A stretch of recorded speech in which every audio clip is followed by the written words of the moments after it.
What's going on, ladies and gentlemen? We are back once again, and we are going to be talking about more Crisis on Infinite Earths. Now, if you guys have been following me already, I've already uploaded two videos, which are reviews of episode 1 through 3 of Crisis on Infinite Earth, the crossover event that's going on CW. Now, if you guys have not already seen it, then go ahead and check it out. It's on CW app, it's online. We're going to go in major spoiler territory. We're going to be talking about the characters. We're going to be talking about the cameos so far. We're going to be talking about everything, and also with it, unfortunately, coming back in 2020 and not finishing right when it started. So go ahead, sit back, relax. We're going to talk about some Crisis on Infinite Earths. Now, if you guys are also new to the channel, consider about subscribing. Links down in the description, and let's go ahead and talk about it. Now, guys, I've been seeing a lot of different things about Crisis. There's been a lot of good and bad, and I've been one of those ones. I've been trying to be very neutral on both sides, try to give it the benefit of the doubt. There's been a lot of good about the cameos. There's been a lot of bad about the cameos. Now, let's be honest. Is Crisis really that good? I mean, let's be heavily honest. Is it really that good? And the only thing I think that's making this crossover any good is the cameos. And you gotta look at all these cameos. We have Titans cameoed. We have Kevin Conroy that cameoed. We have Tom Ellis, who played Lucifer, who is now part of the DC universe as well, who has now been officially of the DC universe. And at the same time, we finally have, which was absolutely amazing, got to see Tom Welling again, and also get to see Brandreth in his alternate version of Superman. And the originals of Flash, and also the original Black Canary. All these ones were great to see.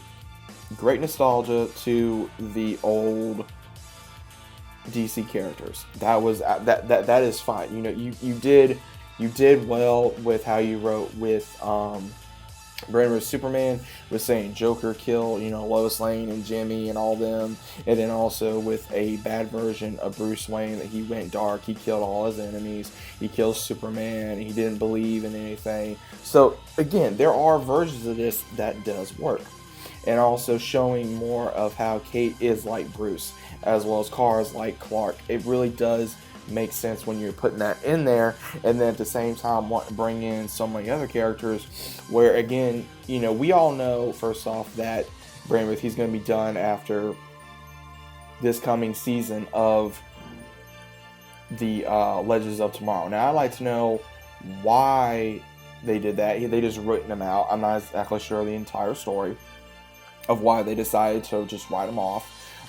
We're going to be having the new character that they found as a psychologist, that he is going to be basically taking over Ray's character as the Autumn. And that, it goes both ways. I think there will be good and bad with that. I think that, we're going to have to give him a chance before anything happens with this crossover.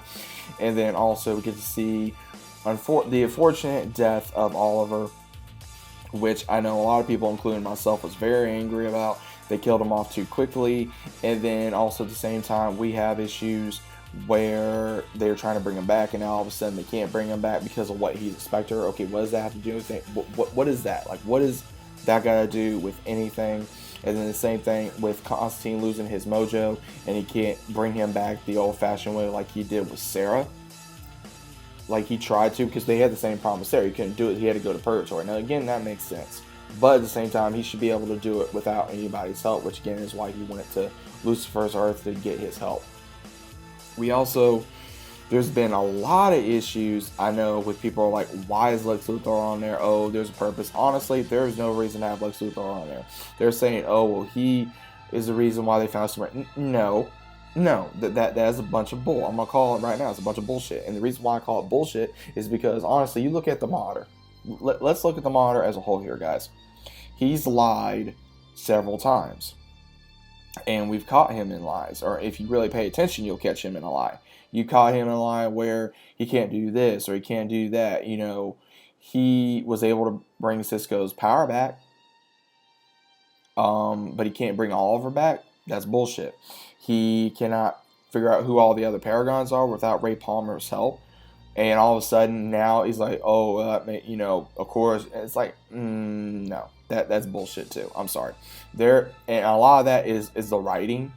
The way that the writers are writing it is not making sense. It's not giving the characters enough room to actually do anything, and that's the reason why I think I'm having issues with this, because the writers ain't doing anything that's actually making it pop. I mean, the only thing again that's making any of this pop is the cameos, and at the same time we get to see a lot of character development within Mia. We get to see a lot of character development in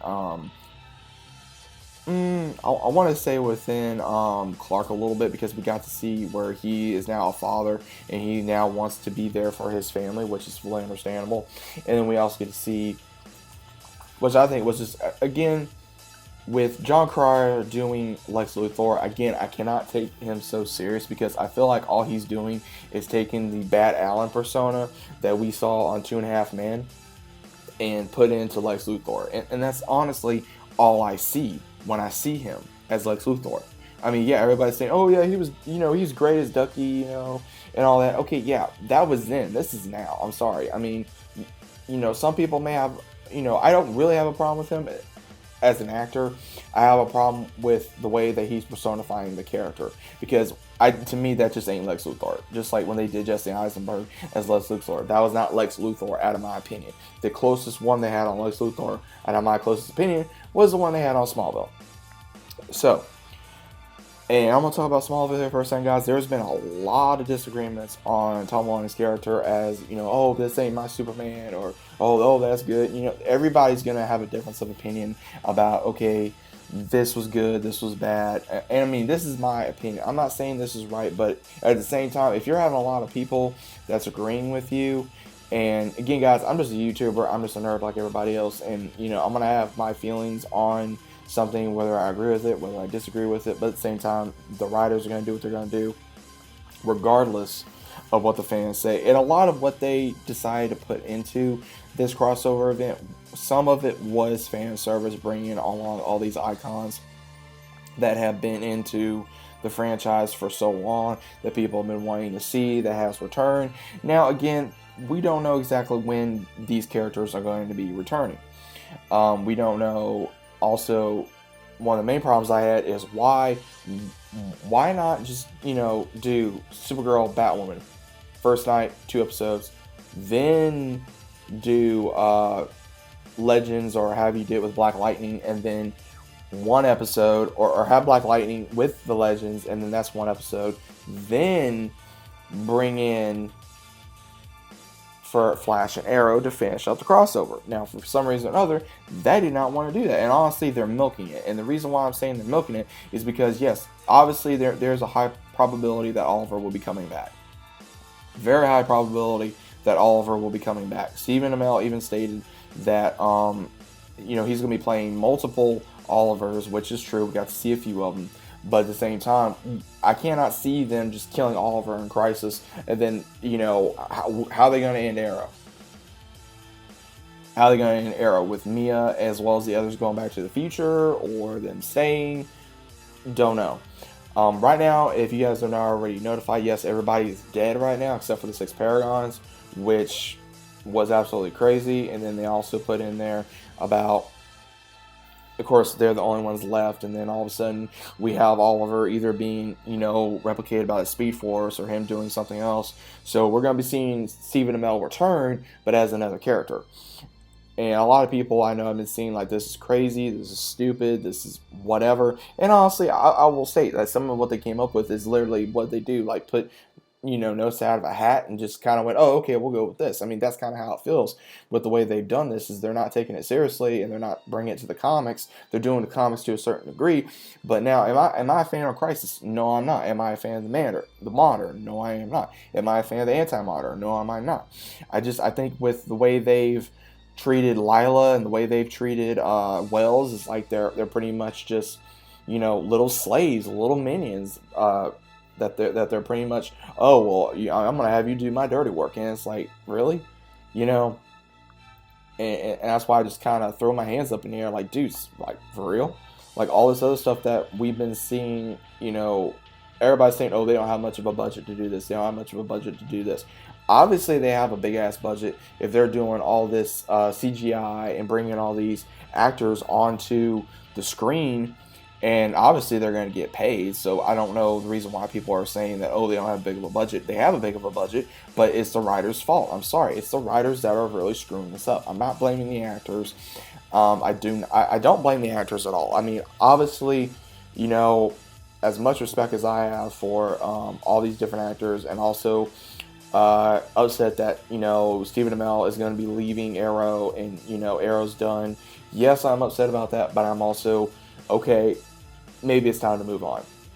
Every show has its issues. Every show has a time to fall, and maybe it's time for Arrow to finally just stop, move on, and maybe continue in another manner, which has been in talks. So honestly, guys, I don't see a reason why they just couldn't have done it a different way. I don't see another reason why they could not have Arrow or, you know, the Legends or any of that just continue the crossover event this year rather than just waiting in 2020, which I think is really just hype train, and also them trying to milk the first 3 episodes to be like, everybody just dig in here, and now we're kind of sitting here honestly with our dicks in our hands going, okay, what are we gonna do? What are they gonna do? What's gonna happen? How are they gonna do this? How are they gonna bring everybody back? How are they gonna bring the Earths back? How are they gonna, you know, kill the Anti-Monitor? How are they gonna stop him, or whatever? That's pretty much what they are doing. And I just think that's kind of, honestly, kind of lazy and also kind of stupid to do. They should just end it on a high note of 2019 and then just start the shows off once again in 2020, picking up the pieces of what happened during this crisis. And that's honestly what I think about it. But guys, let me know your thoughts in the comments down below. If you guys agree with me, disagree with me, either way, you know, you guys have been great seeing about different opinions about Crisis. A lot of what I've seen is you guys don't like it, and that's good. I mean, at least I'm not the only one seeing this. I mean, again, I'm just sitting there and I'm kind of cringing, going, really, really, really? It's just, it's one of those where you're just sitting there and you're going, okay, there was no purpose for that. There was no purpose for this. And, you know, everybody's going to sit there and they're going to defend somebody, you know, but at the same time, you got to call it like you see it. And that's all I've been trying to do since day one. But hope you guys enjoyed. If you guys did, let me know what you guys think about it in the comments. And I'll be seeing you guys on the very next one.